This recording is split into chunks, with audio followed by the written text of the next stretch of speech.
The next big concern for many across Massachusetts is roof collapses. There have been dozens of reports of structures large and small coming down under the weight of all this snow.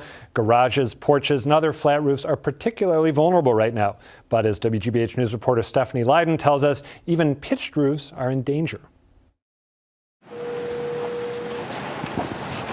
His 19th century Rockland farmhouse has withstood many harsh New England winters, but this one has Ken Ferguson worried.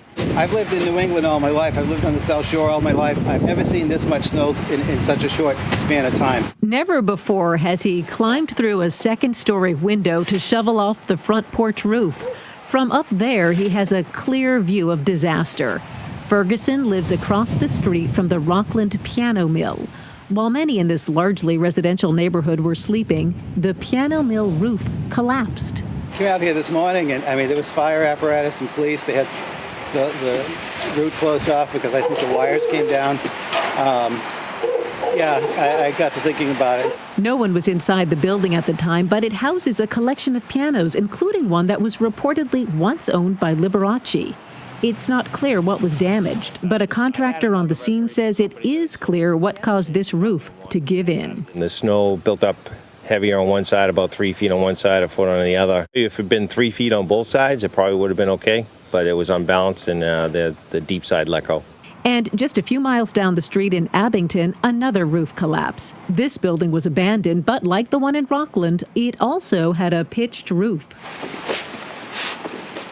David Martinez says he wasn't worried about the roof of his Abington Cape until he started pulling down the snow.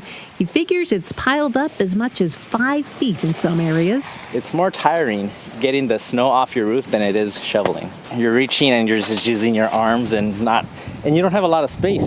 It's exhausting work, and contractors say they can't keep up with the demand.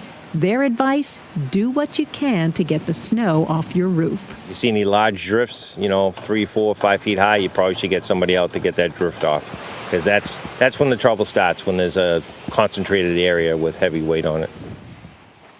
Prevention, of course, is key, but there are some signs that it's time to get out, and those would be if the ceiling in your house or a building you're in starts to bow, if those acoustic ceiling panels start to come out, or if you see cracks, leave, because obviously personal safety being the most essential thing. Does homeowners insurance cover this if it happens? It generally does cover roof collapses, and also another problem right now that people are seeing, which are those leaks that come in from the dams that get built up in gutters. So ceiling leaks and wall leaks, roof collapses are generally covered by insurance.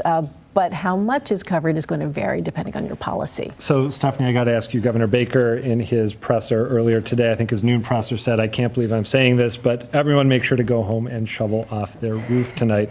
Will you be taking his advice and shoveling off your roof? I'm going to see if I can prevail upon others in my family to perhaps take on that task. But it does make me think, especially, you see these flat roofs, a lot of people have older homes, and that's one point that gentleman with the farmhouse, made. He said, when these older homes were built, older buildings, they didn't have the same building codes we have now. So it is certainly something to think about. The last thing I want to do is shovel off my roof tonight. But if I do, I think I'm going to try to get one of those rakes that the guy was using. Good luck as opposed getting to one. standing. Really? Yeah, they're hard to get. You might ask around your neighborhood. Maybe someone has one. To not do anything. Yeah, but you might want to think about it. All right, Stephanie Leyden, thank you. You're welcome.